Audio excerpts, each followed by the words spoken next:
Oi, boa noite. Dá só mais um instantinho para que as pessoas possam.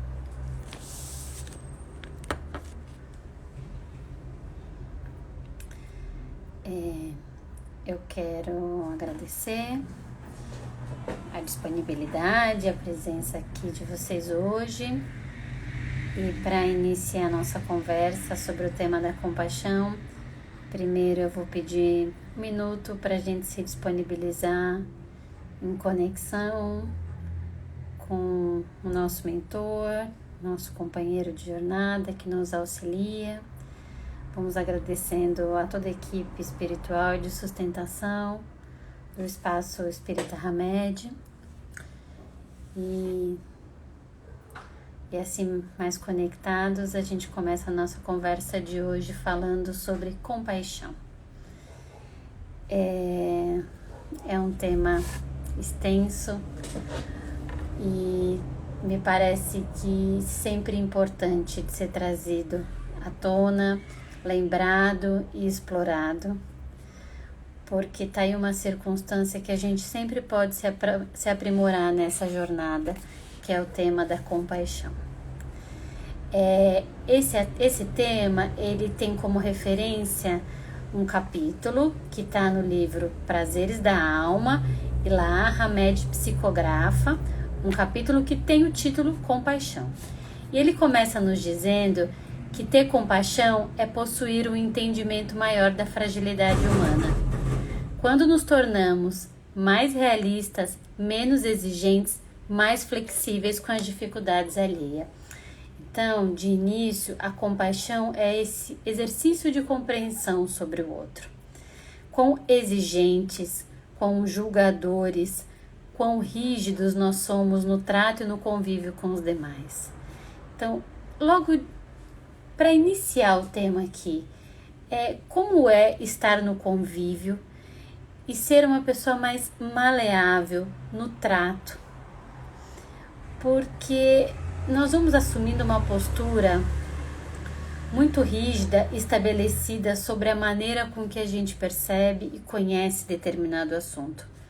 E tá tudo bem, a nossa percepção, o nosso saber, ele se organiza a partir de uma trajetória do que a gente já viveu e merece respeito, e é sobre isso que a gente se apoia e vai tomando as nossas decisões. Mas não é um tanto curioso que a gente estabeleça isso para o outro, considerando que cada pessoa tem uma trajetória. E aí vamos expandir, cada espírito tem um percurso. Como é que a gente estende o nosso saber, o nosso conhecimento, as nossas necessidades para o outro? Como é que a gente pode ser tão enfático em dizer que está certo, que está errado, que existe uma maneira melhor de fazer? Então, eu entendo que a compaixão, de início, para além deste lugar de como se relacionar, é revisitar esta condição de um saber absoluto. Existem muitas formas de fazer, existem algumas formas de lidar, e diante disso, cada um vai manejar a situação de acordo com o que conhece. Eu costumo dizer, pelo menos a maioria das pessoas que eu conheço, ninguém tem a intenção de fazer errado, a intenção de ser ruim. Pelo menos grande parte de nós, né? A gente está errando com muita frequência, mas não com a intencionalidade. Talvez ainda pela inconsciência, e que é no erro, no processo de aprendizado, que a gente vai se desenvolver. Então, de início, a compaixão, o exercício de flexibilizar, de tentar olhar numa outra perspectiva. E Jesus, em algumas das parábolas, ele começa dizendo, bem-aventurados. E nesse bem-aventurados, a gente pode considerar uma referência a essa perspectiva da compaixão. Bem-aventurados aqueles que estão tomados desse sentimento. E diante do sentimento de compaixão, Jesus orientava essa perspectiva de que era atuar e ajudar o próximo. Quanto o sentido da vida se amplia e ganha profundidade à medida que a gente entende que tudo ganha mais prazer e sentido quando a gente está ajudando alguém.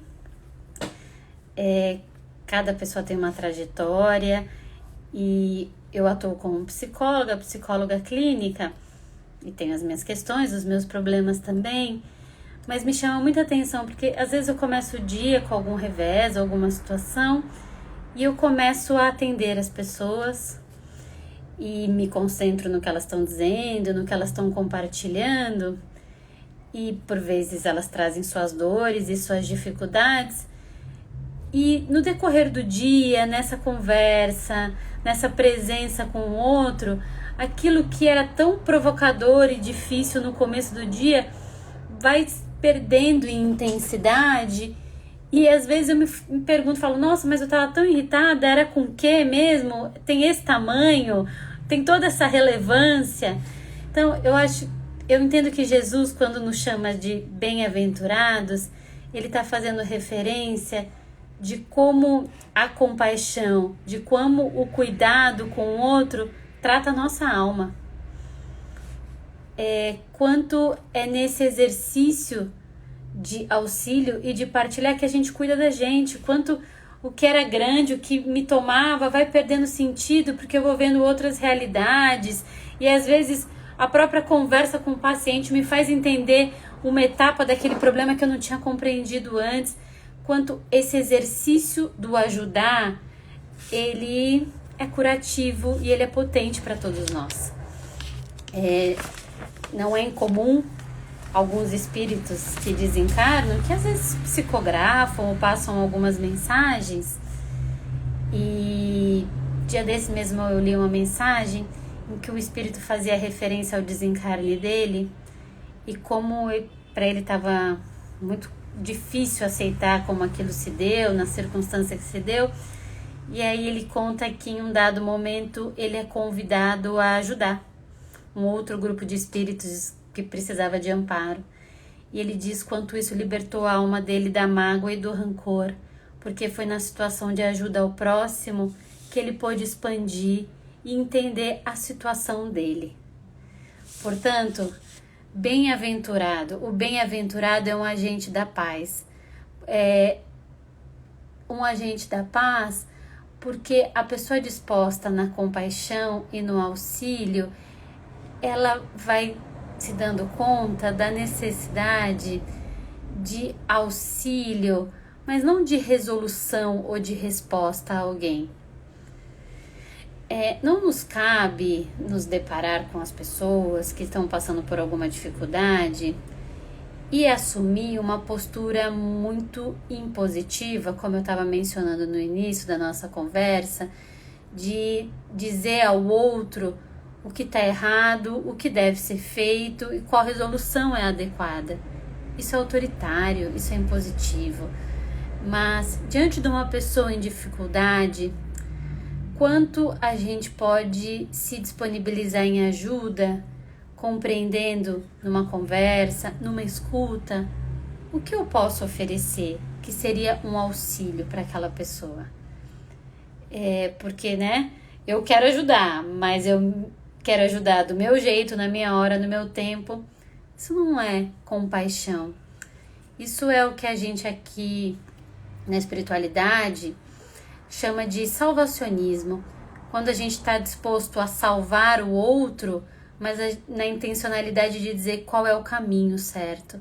Isso é pouco efetivo, porque não nos cabe dizer o caminho, e é pouco efetivo, porque falar como uma pessoa tem que fazer pode até repercutir de início, mas perde em intensidade, porque mudar é tão desafiador. O que faz com que a gente consiga sustentar uma mudança por algo que a gente sequer acredita ou sequer visualiza? Então, no salvacionismo, eu atribuo a mim uma capacidade de guiar e orientar o outro dentro da minha perspectiva. E quando o outro não cumpre aquilo que eu gostaria, eu fico bravo, eu fico frustrado. E essa minha braveza e frustração dá conta de quanto o meu movimento de auxílio não está guiado pela compaixão que tem na sua raiz o amor. Quando a gente está guiado nesse lugar do salvacionismo, é um lugar muito mais autocentrado, vaidoso. Claramente, para não ocupar esta condição de ser um orientador, um guia de alguém, a gente vai ter que se observar em alguns momentos. Porque existe uma tendência, e é só na reflexão e no cuidado que a gente vai desenvolvendo essa percepção que eu costumo chamar de alteridade. Então alter, outro. Eu me dar conta que ali existe um outro. E se existe um outro, não cabe a equivalência ou resolver da mesma forma que eu faria. Alteridade, perceber o outro. Isso pode parecer muito simples, mas é de uma sofisticação muito grande, porque nas relações a gente vai perdendo a mão e vai se frustrando de como o outro não viu, como o outro não percebeu, ele devia entender o que está na minha cabeça. Não, o outro não devia nada. É um outro que tem outras referências. E isso vale inclusive para a perspectiva da compaixão e do auxílio. Às vezes, a gente, vou usar a minha referência, que é o conhecimento da psicologia clínica. Eu converso com algumas pessoas e elas estão muito tocadas por alguma experiência que alguém próximo passou, ou de uma situação no mundo, política, de guerra. E sim, nós nos afetamos por essas histórias, por esses acontecimentos. Mas o que é ter a compaixão de fazer esse movimento de alteridade, de reconhecer o outro, de ser solidário, de lançar um pensamento de amor e de luz? Ou que é uma mistura?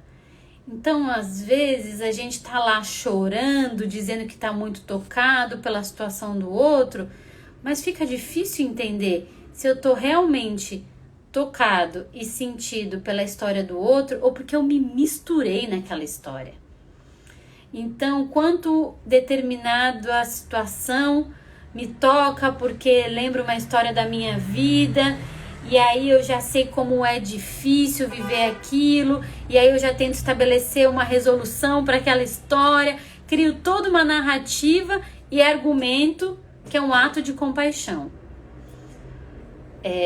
Me desculpa, todo respeito à sua percepção, mas você está muito misturado, você está tomando para a história do outro como se ela tivesse uma equivalente na sua, e por mais parecido que uma história seja, ela não é igual, porque nós não somos iguais.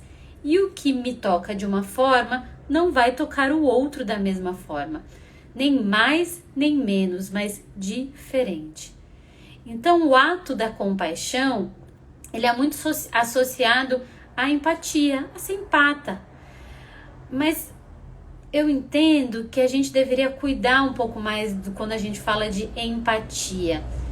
Porque hoje, popularmente, a palavra empatia é muito utilizada para dizer se colocar no lugar do outro. Por maior que seja o nosso esforço, a gente não tem como colocar-se no lugar do outro. Tem um ditado que diz que é calçar os sapatos do outro, né? Não dá para calçar. O outro sempre calça mais ou menos, ou o pé mais largo ou mais magro. A empatia é esse movimento solidário de se disponibilizar no amor e no afeto diante de uma situação difícil para alguém. Mas dizer que eu sei como é, que eu tenho para te dizer qual é o caminho a seguir, eu não sei. E eu não entendo que na essência ser empata significa ocupar esse lugar. Mas ser empata é como é oferecer a minha escuta e o meu amor para alguém que está numa situação de sofrimento. Acho que todo mundo aqui já passou por essa história, porque às vezes a gente vai contar alguma coisa e tem sempre situações onde tem alguém que já viveu, que já conhece, que pode explicar como é. E sim, a experiência do outro é relevante e importante. Mas vocês já se deram conta de quanto toda essa fala de um saber, ela corta e ela não permite que às vezes quem está numa situação de vulnerabilidade ou de sofrimento possa dividir o que está sentindo? Então, sejamos empatas. Que isso possa se expandir cada vez mais. O mundo, a sociedade precisa da nossa empatia. Não é porque tem uma guerra acontecendo do outro lado do mundo que é distante o suficiente para a gente se ocupar com as coisas cotidianas. Sejamos empatas. Existem pessoas civis que não partilham de uma situação de guerra, não tem um conflito que estão tendo que responder por isso. Então, como é ser empatas a essas pessoas? Como é ter compaixão? Como é se lançar num lugar, tô distante, essencialmente não consigo vislumbrar uma ação que eu possa fazer? Como é me colocar em vibração, me disponibilizar no astral para me colocar na minha prece, ou olhar com afeto, sem tentar ter uma condição tão julgadora de algo que às vezes na distância a gente tem tão poucos elementos para concluir. Por isso, a compaixão, ela é esse movimento de compreensão do outro, mas ela vai ficando complicada à medida que a nossa percepção vai se colocando, vai se sobrepondo sobre o outro, e aí eu deixo de ouvir, de perceber, para começar a dizer como funcionou para mim, como eu gosto que seja comigo, como eu quero ajudar. A compaixão é um lugar mais respeitoso, é um lugar de cuidado. E a gente está dizendo aqui das pessoas, a gente pode dizer das religiões também. Quanto algumas religiões vão tomando lugares muito dogmáticos, muito impositivos, no sentido de que existe uma resolução para uma situação. Se você cumprir determinadas referências e caminhos, está garantido, ou na contrapartida, se você não fizer, você está totalmente inadequado e claramente está fora do acolhimento divino. Quanto as religiões também podem ser muito salvacionistas, no jeito de dizer o jeito certo, como fazer, quando fazer. Não, nosso movimento de compaixão é um ato compassivo, não tem a intenção de invadir a nada nem ninguém, porque os indivíduos, as pessoas, só vão mudar quando elas se sentirem prontas para tal. Ficar forçando, criticando, é um ato de pouco efeito, de muito desgaste para quem o faz, muito cansativo para quem o recebe. Todos estamos em processo de desenvolvimento, alguns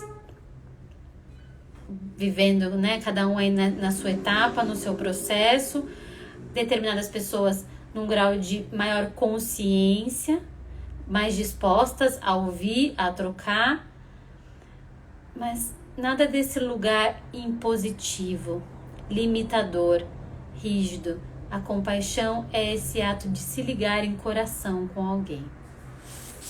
E por fim, eu vou ler uma frase com que o Hamed conclui o capítulo, que é: a compaixão é o desenvolvimento do sentimento de fraternidade, que move o ser fraterno a ter uma noção ética com vistas à integração e à solidariedade das pessoas.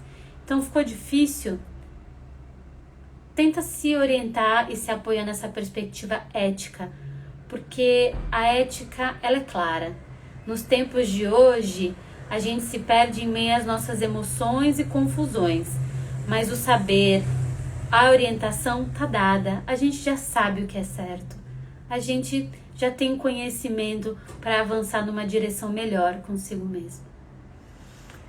Então eu quero agradecer a conversa de hoje, o carinho de vocês e uma boa noite a todos.